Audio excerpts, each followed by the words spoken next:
When you check out at the pharmacy, you see the journey from idea to medicine, thanks to our intellectual property system, or IP for short. IP safeguards inventions, like a new way to prevent seizures or lower cholesterol. And IP supports competition from other brands, then lower cost generics, which are 90% of prescriptions filled in the US.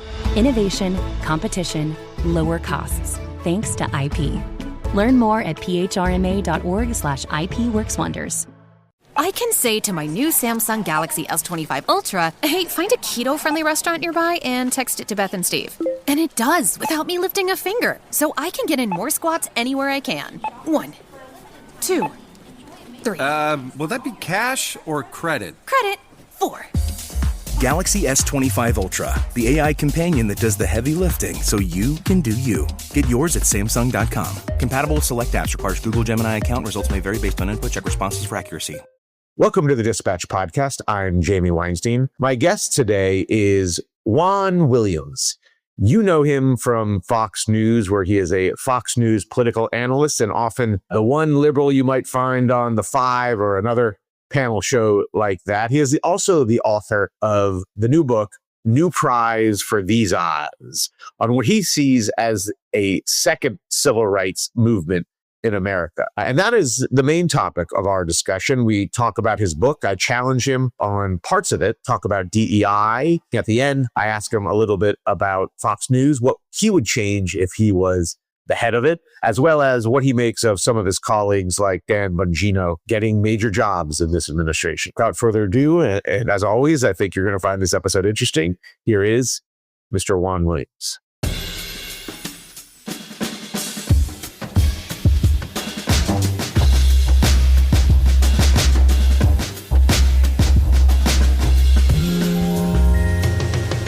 Juan Williams, welcome to the Dispatch Podcast. Jamie, thanks for having me. I'm thrilled to be with you. Your new book is out, New Prize for These Eyes, The Rise of America's Second Civil Rights Movement. Why did you write it, and what do you hope the reader takes away from it? You know, it's one of these moments where I think I see something taking place in America, and most people, when I tell them I think there's a second civil rights movement underway in the United States, they say, well, what about the classic movement? What about the first movement, Dr. King? Isn't it just the continuation? I say, no, this is a very separate movement. And that's what this book is about, Jamie.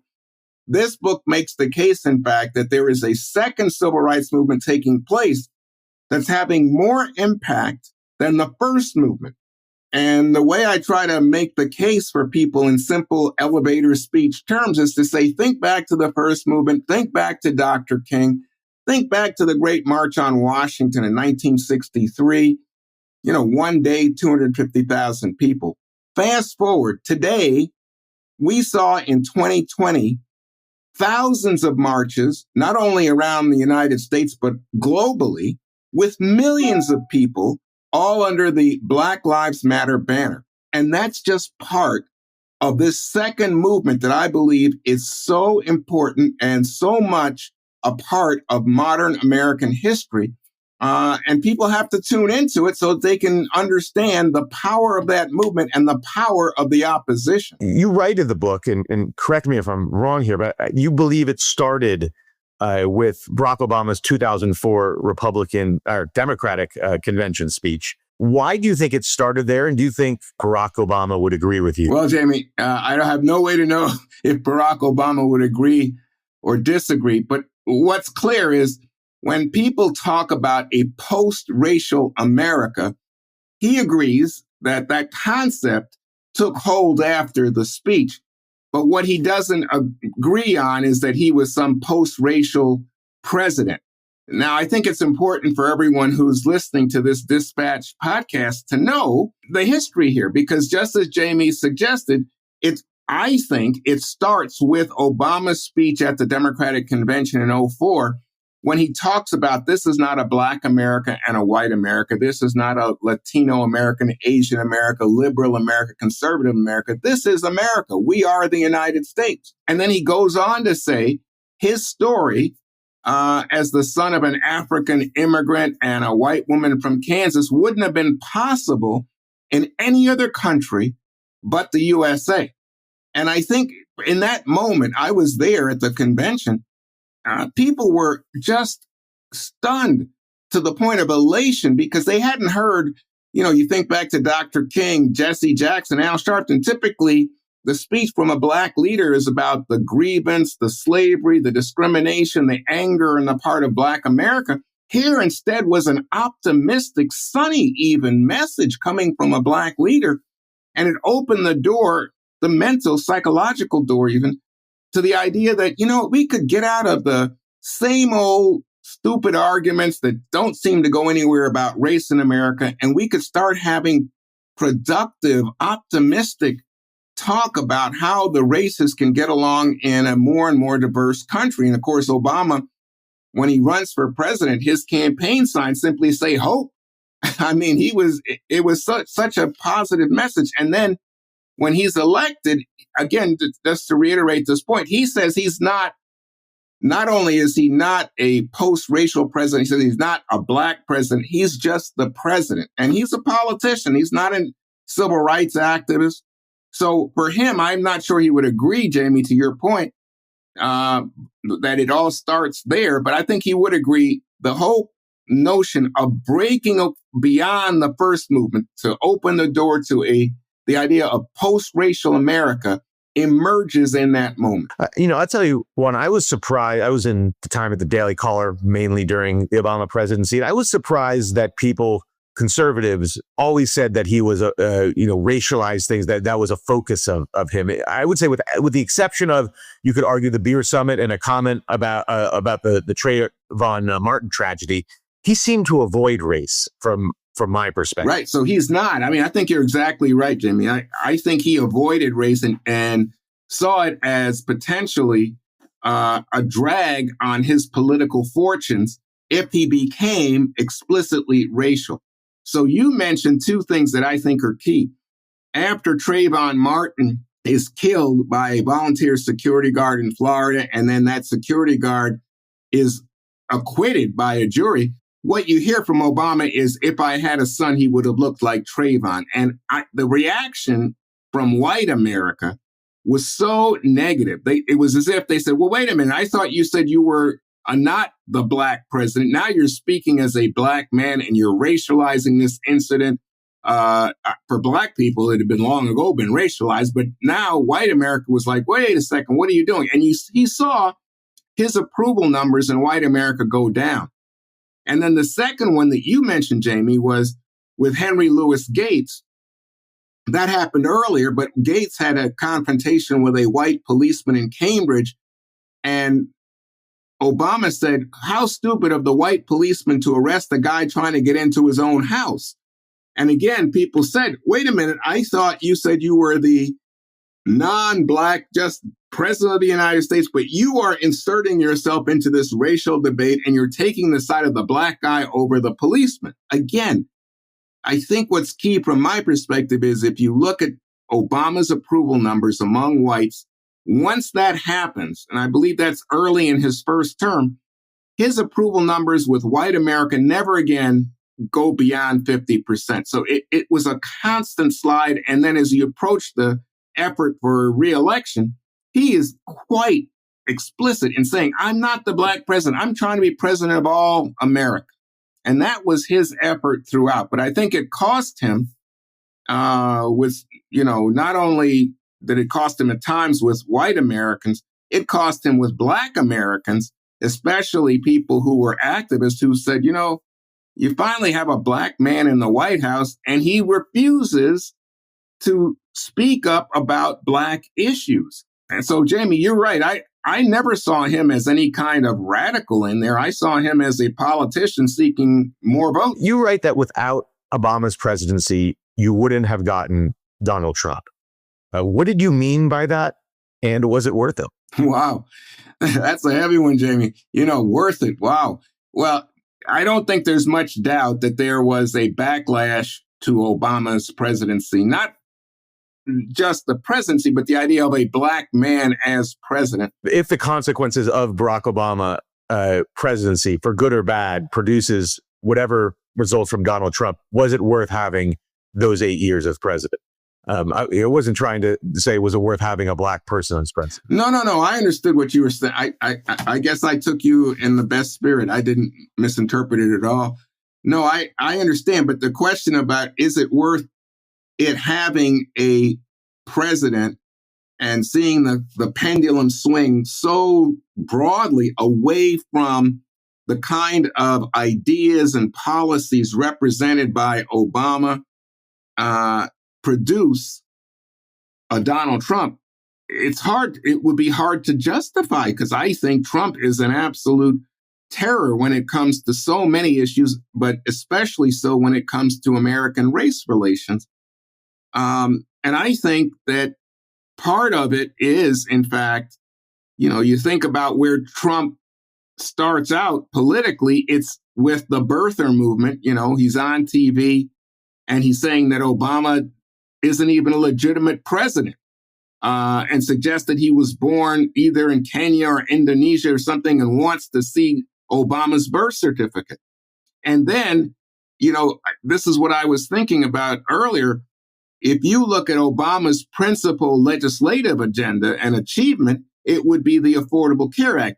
The Tea Party was a reaction to Obama's effort to change the healthcare laws in this country. They said, why are you taking away our health care? You're doing this for the working poor, or the poor, disproportionately minority. It made him the black president. And then Trump comes in, he jumps on that train and begins to question Obama's legitimacy.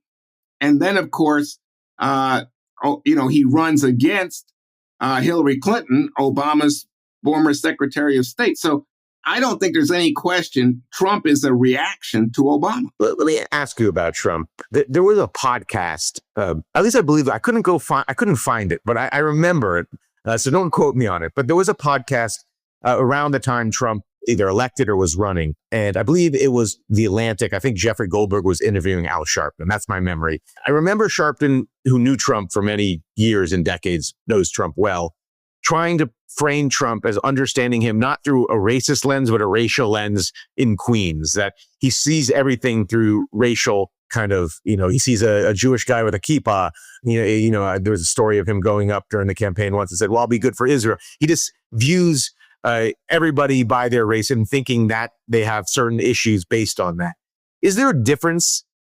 I guess I wonder what you think of that theory. And is there a difference between racial in that sense and being racist? Well, I think that there is a difference between simply saying, I see a black man walking down the street, and, that is loaded in America, because he said there's so much fear of like a black teenager in a hoodie or, listening to his hip hop. Is that a threatening figure?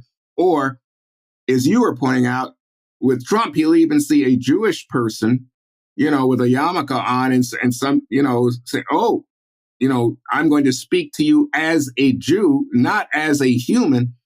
I think there's a lot of that in the world. But with Trump, I think that it goes beyond that, because when it comes to blacks, when it comes to Latinos, there's a strong record here of acting on this in a very prejudicial, biased way, I would say. Most famously, maybe, these kids are accused of attacking a woman in Central Park, and he's taking out full-page ads in the paper, and he's calling for them to be executed. Even when those kids are cleared, he doesn't apologize, nothing. And in the case, it seems to me, so much vitriol, again, coming down the golden escalator and talking about Mexicans as criminals and rapists. It's hard to get away from Trump associating the worst aspects of human nature with certain people. And there's even one very funny incident, according to one of his workers who was at a casino run by Trump, who said, I don't want a black guy counting my money. I want a Jewish guy counting my money. I mean, so stereotypes, for good or bad, he attaches to people. But when it comes to minorities and immigrants, those stereotypes often are corrosive, negative, and damning. As you mentioned, you listed a couple famous historic incidents with Trump. Of course, he was sued by the government. His family's company where he was head of at the time in the 1970s for not renting to Black people. But I guess my question to you is, do you think, on the other hand, you have all the history that you mentioned, but on the other hand, it does seem that he would want success for everyone. He would want his economy to help Black and Hispanics and everyone, maybe only because he would get credit for it. But I guess, how do you evaluate someone like that, where there is this history where credible allegations you could claim of racism, but on the other hand, he's not acting to harm, at least it seems like he would want his economy to succeed for everybody, Blacks, whites, and Hispanic. Maybe I didn't frame that correctly, but if you understand what I'm getting at, how do you deal with those two? No, strands? I think you framed it fine.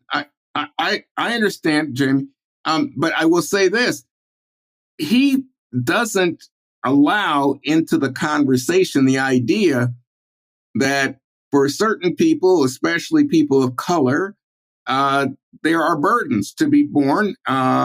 And, there is a disadvantage, and there's a history, a very troubling history in our country of disadvantage to people of color. So what I notice is, if you are Herschel Walker, if you are Tiger Woods, if you are somebody famous and somebody who has a lot of money, then, it's almost like Donald Trump welcomes you as evidence of minorities able to thrive in the American economy, and they would profit by Trump policies, is his thinking, and everybody should want to get on board. I can't help but stop at this moment, Jamie, and say, people always ask me, and say, why do you think a quarter of Black men voted for Donald Trump? Why did half of Latino men vote for Donald Trump? And one of the theories I have is, a lot of them think that, wow, this guy has a ton of money. He's got a lot of women. He's got his name in gold letters on a building. They see him as like an old gangster, like Mr. Big. They want to be part of. They like the glamour and the bragging and the bullying talk. They find it, well, they don't have much in their lives, and they aspire to be like Mr. Big, right? So to me, for Donald Trump, if you have a minority person who is successful, fine. But for the majority of these people, no, he sees them as a threat. And I think that's why he associates crime, bad neighborhoods, bad schools. As he famously said, what the hell do you have to lose by voting for me? Because he sees all of them as living the very worst way and the very worst life and totally dysfunctional. That's what he sees. That's his stereotype. Your data is like gold to hackers. They're selling your passwords, bank details, and private messages. McAfee helps stop them. Secure VPN keeps your online activity private. AI-powered text scam detector spots phishing attempts instantly. And with award-winning antivirus, you get top-tier hacker protection. Plus, you'll get up to $2 million in identity theft coverage, all for just $39.99 for your first year. Visit McAfee.com. Cancel anytime. Terms apply. And now we'll take a quick break to hear from our friends at Ethos Life Insurance. When you're a parent, you think a lot about your kid's future and how you can make sure you're setting them up for success. But what if something happens to you? Life insurance can provide you with the peace of mind that your finances are set for them. And Ethos makes securing life insurance policies up to $3 million as smooth and as fast as possible. If you've applied for life insurance before, you know how difficult and confusing the process can be. With Ethos, you can apply for affordable life insurance quickly and easily, all without a medical exam. Just answer a few health questions and lock in your rate in as little as 10 minutes at ethos.com/dispatch. 10 to 30 years of term life coverage starts as low as $10 a month. 3 million families have trusted Ethos to help find the right coverage. They've earned 4.8 out of 5 stars on Trustpilot with over 2,100 reviews. Get your free quote at ethos.com/dispatch. That's ETHOS.com/dispatch. Every day, thousands of Comcast engineers and technologists, like Kunle, put people at the heart of everything they create. In the average household, there are dozens of connected devices. here in the Comcast family, we're building an integrated in-home Wi-Fi solution for millions of families like my own. It brings people together in meaningful ways. Kunle and his team are building a Wi-Fi experience that connects 1 billion devices every year. Learn more about how Comcast is redefining the future of connectivity at comcastcorporation.com/Wi-Fi.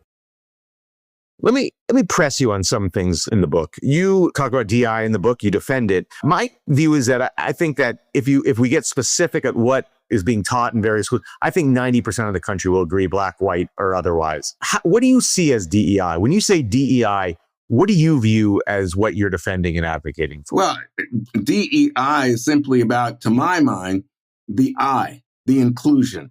Diversity, I think, is taking care of itself. This used to be a country in the terms of the first civil rights movement, let's say 1954 to 65, so that's Brown decision to passage of the Voting Rights Act.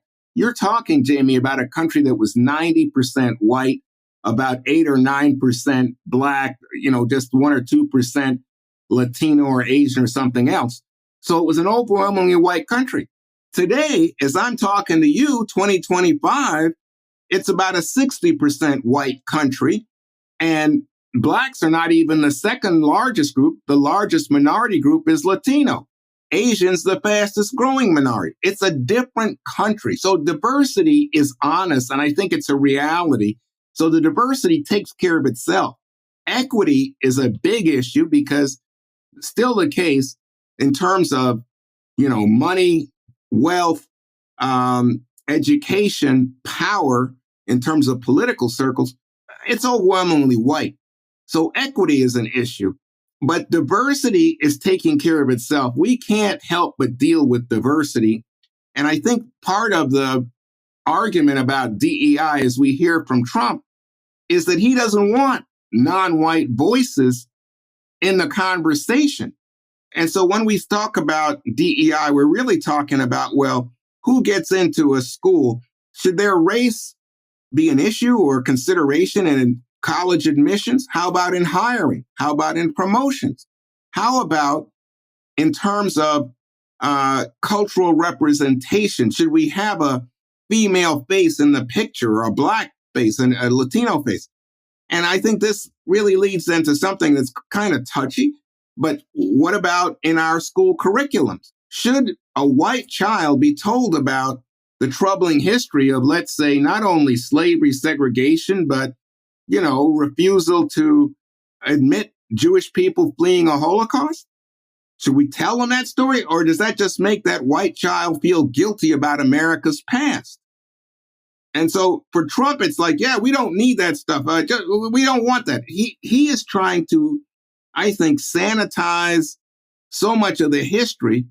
And again, it's all about, I think, eliminating the struggles of people of color and people of ethnic backgrounds. He doesn't like that kind of conversation. This week in the papers, he was saying he doesn't want any words on websites or government documents to deal with diversity, injustice, inequality. Well, Juan, let me push back a little bit on this. I know that your former colleague, Pete Hegseth, when he enacted that program and there was some school that was going to not teach the Tuskegee Airmen, he reversed that immediately, saying that's not what he meant. And I'm not here to defend what Pete Hegseth believes or not. But I do think when many people hear DEI, they're okay with diversity. What they don't like is the ideological element of it, which I think, as I mentioned, I think 90% agree. A lot of the stuff you said, I think a lot of people would agree with teaching the worst of America, warts and all.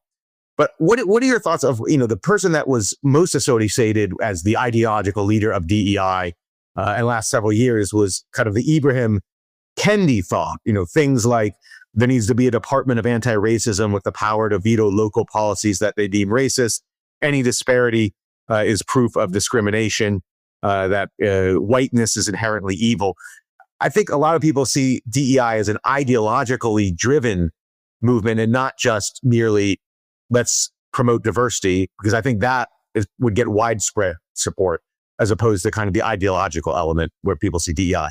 How do you respond to that? Well, I think that when people have this discussion, it's really subject to the Trump effect, which is that Trump takes something like, anti-racist movement or defund the police or critical race theory and cast it as a threat to equitable, fair discussions about racial justice in America. He says these people are, in fact, radicals opposed to the American way of life.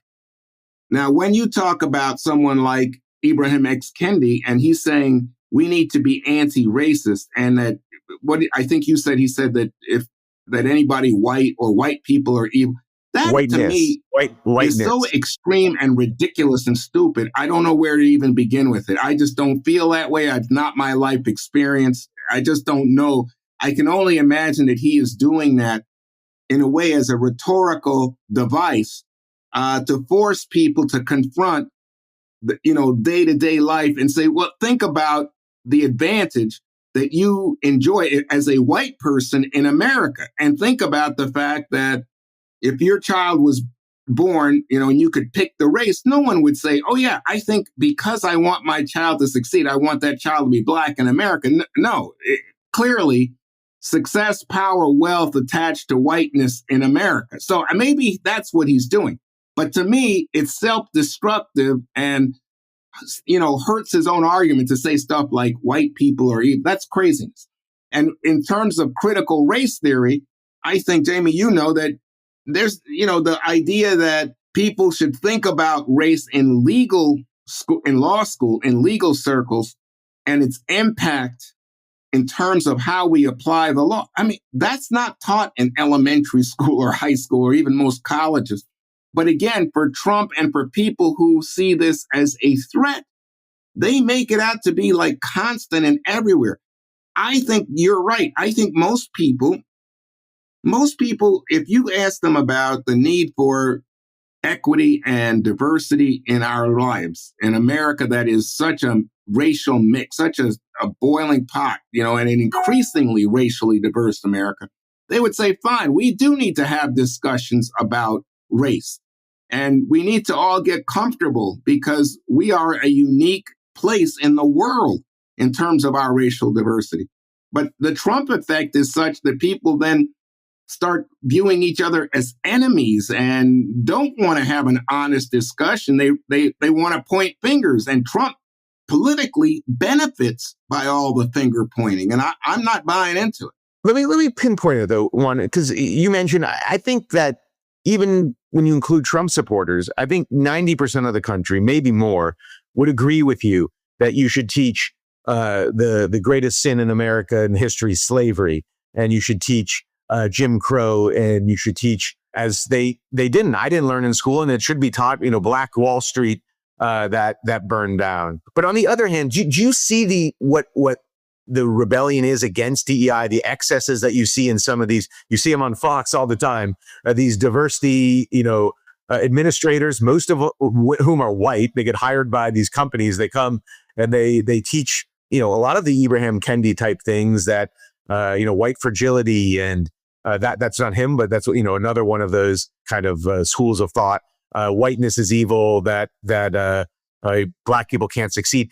Do you see that maybe it meant as a positive to begin with, that DEI has been hijacked to mean something different than maybe it was originally intended?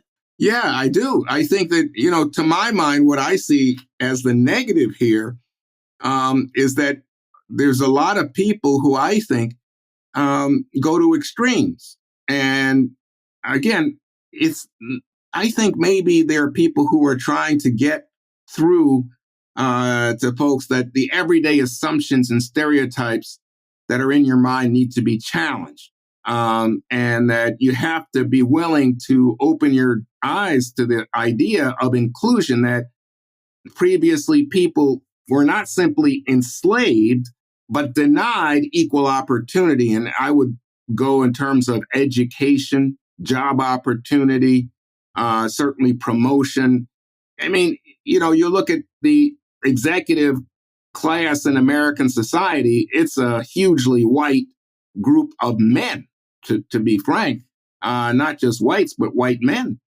And to say to people, you know what, we need to challenge it. I think you have people who do that. Now, how they challenge it, I have trouble with personally. I mean, when people get into things like Latinx and you have all the kind of talk about, white people are prejudiced. I just find this offensive. And I think it's like almost like you're getting people into some kind of program, like you must think this way, you must talk this way, you must use certain language.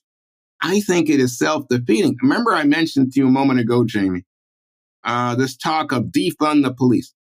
How has that helped progressive movements, racial equity movements in this country? It hasn't. It's been used by the opponents, by the Trump base to say, oh, these people are radicals who want to do away with police that protect me, my home, and my family. And it has had a tremendously negative effect, not only on progressive causes, but on Democratic Party politics. I would argue even on moderate Republican politics. Suddenly everybody gets, polarized and you're supposed to be with one camp or the other. Doesn't make sense. And it's not just me. I mean, in the book, in New Prize for These Eyes, I talk about Jim Clyburn saying he's in conversation with John Lewis, and they're saying, who came up with this defund the police thing? This is like going back to the first movement when Stokely Carmichael came up with Black Power. It was like, wait a minute, you are alienating the very people who you need as allies to keep this movement going and to create an equitable racial landscape in this country. What are you doing? Black Lives Matters, that's comes up in your book. You defend it. You mention and argue that about 90% of these rallies, maybe more, were peaceful. But let me press you on that a little bit. You talk to Trump supporters and they will argue that 90% of January 6th were peaceful. Isn't the issue that 10% were violent and therefore creates a negative impression of the movement generally? Yeah, well, let me just say again to people listening to this Dispatch podcast that it's not Juan Williams in New Prize for These Eyes who says, oh, most of them were peaceful. These are independent people who monitor protests and demonstrations across the world who said, after they were all over, here are the numbers on Black Lives Matter protests in 2020 after George Floyd was killed. More than 90% were peaceful. And your point to me is, well, but there were some, even if it's 10% of people who were misbehaving, even potentially violent or started a fire, etc. And if you wanted, Jamie, you could even go back. Remember Ferguson, Missouri, after, I think that's Michael Brown, after Michael Brown was killed by a policeman in Ferguson. There were nights of fires and attacks and huge confrontations between police and young Black people on the street. Well, was that a protest march? I don't think so. I think that was a riot. So, let's be careful about the language. But in terms of people who marched after George Floyd's death in 2020, it's not Juan Williams. It's people who are independent monitors who said, oh no, overwhelmingly, these were peaceful marches. But if you listen to Donald Trump, even Donald Trump, when he walks across Lafayette Square in 2020, after George Floyd is dead and the demonstrations have begun, the protest marches, he wants to show that he is the law and order president. I think that's what he called himself in the Rose Garden, before then walking across Lafayette Square and getting people in the National Guard and the U.S. Park Service to use tear gas against peaceful protesters. There's no question. Those people in Lafayette Square, they may have been loud, they may have been obnoxious, they may have been chanting, but there was no violence. And they used tear gas on them so that he can hold a Bible up in front of St. John's Episcopal Church. That's the reality. And my feeling is that in instances where you have huge marches with millions of people, you're going to have some people who are troublemakers or who want to take advantage of this moment. And I think it's sad and I think it's regrettable and I think they should be arrested and they should be stopped. But to characterize them as representing the entire movement is so absurd. One last point on this. I think people, given how Trump has caricatured Black Lives Matter and the movement would say, oh, well, it must be just a minority. It's a Black people thing. Excuse me, let's look at the numbers again. The numbers say that 60+% of the people who marched after George Floyd was killed were white people. Whites. It's a tremendous support coming all across America. You could have been in small towns, all white towns, and people are marching and saying, you know what? Kneeling on a guy's neck for 9 minutes and killing him is wrong. I think that's America. Let me tie this all back, our conversation, to where we nearly began at, which is President Obama, or then Senator, actually wasn't even Senator, then candidate Obama's speech at the 2004 Democratic National Convention, which you place as the start of this new civil rights movement. And my question to you, isn't it at odds with some of the BLM movement, what he said in that speech, or DEI, at least some of the excesses and the Ibram Kendi elements of it, when he's talking about a colorblind society? There's not a Black America and a white America and a Latino America and an Asian America. There's United States of America. Whereas, DEI and a lot of the rhetoric around it explicitly rejects the idea of this colorblind society. Isn't there an odds with what came from what you say at the beginning of the second civil rights movement with what Obama said in that speech? I think there are people like Ibram X. Kendi. I'm trying to think of the name of the woman who wrote White Fragility. I mean, there's always going to be people who have radical thoughts or are trying to be provocateurs on the left. We have a lot of them on the right, I can assure you. But there are people who are going to say things. Do I think they represent the broad band of American civil rights efforts under the Black Lives Matter banner? No, I don't. But I think it is pretty common, even moving from the more moderate elements from Ibram X. Kendi, to say that we in this new civil rights movement, as you call it, reject the idea of a colorblind society, because a colorblind society doesn't recognize the differences that we all have and the nuances of our history. I mean, that has been what I have heard of in a wide swath of BLM and Black activists and leaders on TV shows and talk shows who run the gamut of the spectrum from far left to not so far left. But that does seem at odds from the idea that Obama espoused and what you say at the start of the second civil rights movement, that we are just Americans, and we're not Latino Americans or Black Americans. This is the United States. You don't see that tension at all? I do. I think that what Obama was saying was not that we are not Black and we're not white, Latino, not Asian. We're the United States of America. In saying that, he's not denying your individual identity. There's no question that I'm Christian. There's no question that as I meet and talk to people, people will discover who I am. They may discover, hey, he grew up in Brooklyn, New York. He likes baseball, all that kind of, they'll discover who I am. But I'm part of America.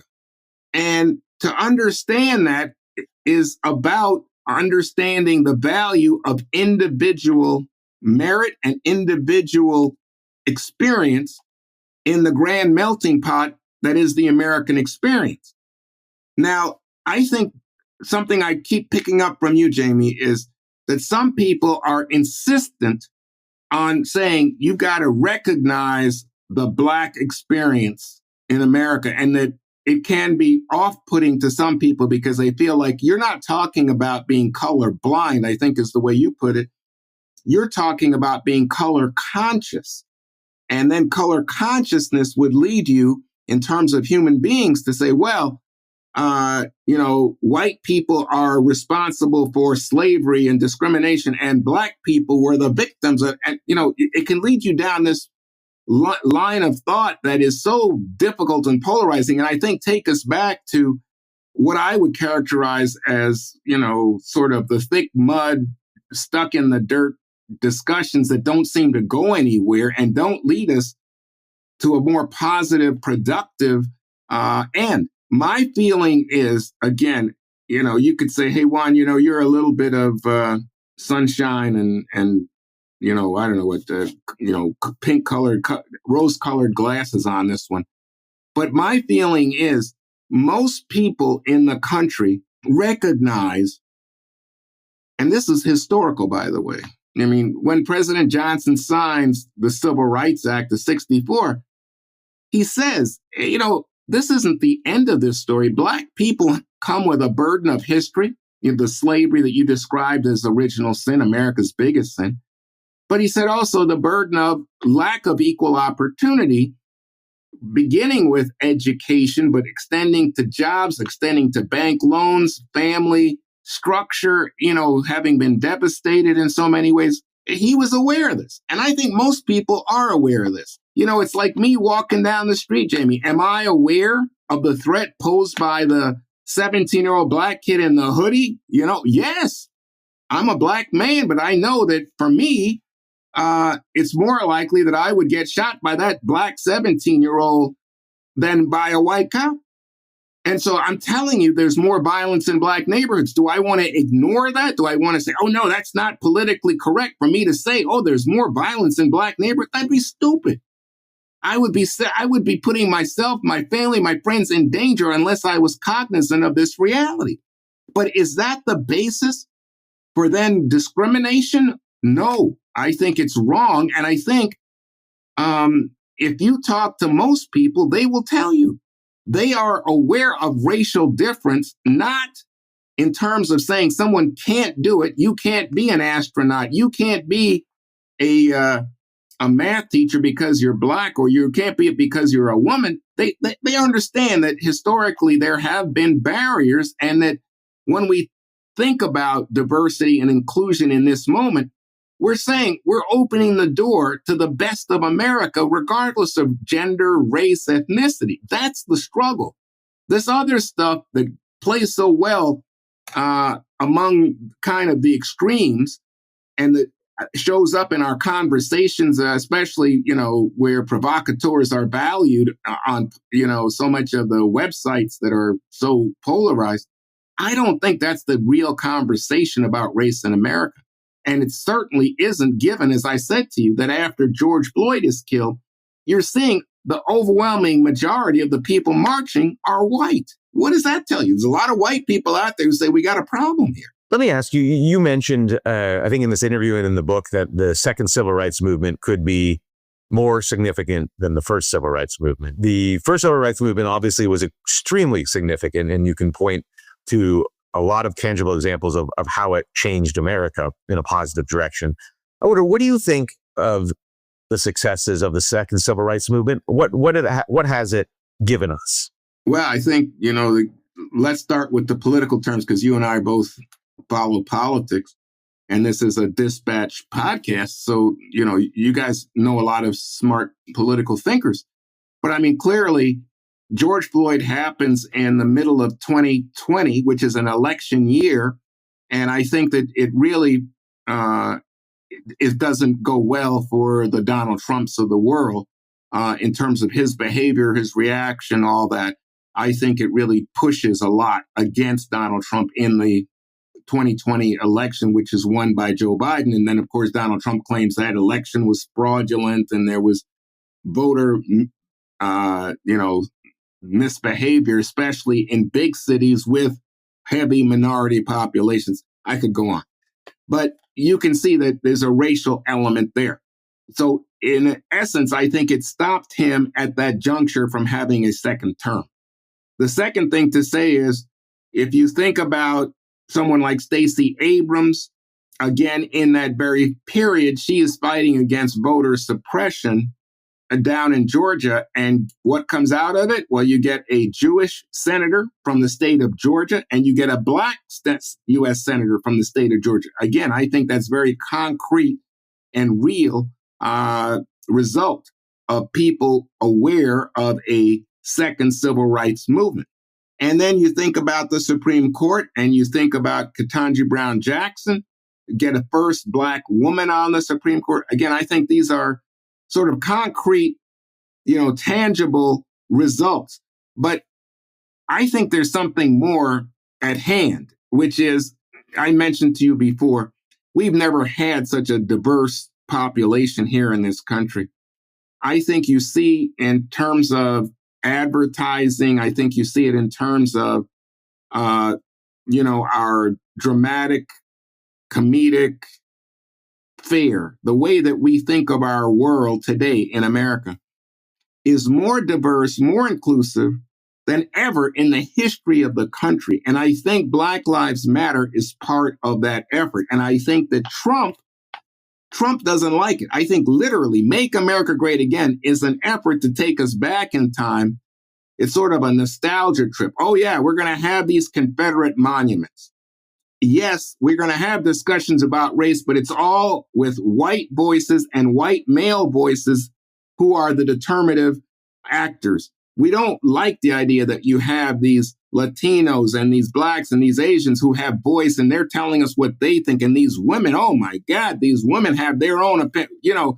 They don't like it. I just get the sense that the Trump people are locked into a world that existed in the past and they want to go back there. Let me close on a couple non-book related questions. The number one viewer of the network you appear on all the time for probably over a couple decades has been the President of the United States. Has he ever called you? Have you ever met him? Have you had any interesting interactions with him? I have met him. I met him in the lobby at Fox in New York one day. To me, what happened subsequently was when I was critical of him, he lashed out at me and described me as childish and said I begged for a picture with him when that's absolutely not the case. I was helping a janitor get a picture with him. He has attacked me. I remember once when he was attacking me, and it was something about economic policy. This is during his first term, Jim. It was a Sunday. I had done it on the Sunday show, the Fox News Sunday show with Shannon Breen. And I was off swimming. And then my cell phone blew up to the point where my wife and children were like, hey, you got to get something's going on. And I pick it up and it's, everybody in the world wants me to react to the fact that he is attacking me on Twitter. This has happened a few times. I find it fruitless. People say to me, "What do you go to the White House? Do you talk to them?" I find this fruitless. I just find it. I am so turned off. I find him to be someone who politically thinks that he benefits by racially antagonizing people, and I just can't be part of it. I won't go to his parties or his birthday or Christmas, and no, thank you. If Juan, they made you the head of Fox News, how would you change it? I don't know how to deal with that one. I mean, the people who are there now have the biggest cable news channel in all America. And, obviously I am not, my viewpoints are not the viewpoints that attract that huge audience. But, it's a huge platform. I am grateful when I can get on there and give my opinion. No one tells me what to say. So to me, when you ask that question, maybe I'm the wrong guy because it would be I obviously have a different point of view. I'm not a Trump supporter. Actually, one last one before we go. I know that they asked you in one show about Pete Hegseth, at the defense secretary. But since that interview, we now have another major Fox News contributor in a new position, Dan Bongino, as deputy FBI director. Do you know him? What do you make of that? Is that someone who you trust as the number two at the FBI? I can't say in all honesty that I trust him as the FBI director. I trust him as like a podcast host or something, maybe, for a right-wing audience. But I mean, it's like with Pete Hegseth. Here we are having this conversation, Jamie, about diversity and, has the country gone too far? The Ibrahim X. Kendis and the people, you hear from Trump, oh, this so-and-so is a DEI hire. So-and-so is an affirmative action hire. Let me get this straight. What is Pete Hegseth? Do you think that he's qualified to be Secretary of Defense of the United States? Has he demonstrated the capacity to run that level of bureaucracy, much less the policy chops to deal with defense issues globally. I just don't see it. So I got to imagine it's based on loyalty to Trump, or Trump saying, I like this guy, he's a friend. So to me, that's a huge affirmative action hire. It has nothing to, maybe if he was black, you would say, oh, it's no, he's a white guy who Trump likes. That's what is important here, I think. And the same thing with these other folks. I just think it's all about lining up to be one of the Trump loyalists. And that's what he's picking. To me, it's almost to the point of parody. Like, what are you doing? Who are you? These are not qualified people. Juan Williams, thank you for joining the Dispatch podcast. Jamie, it's my pleasure. Thanks for a good interview. I appreciate it.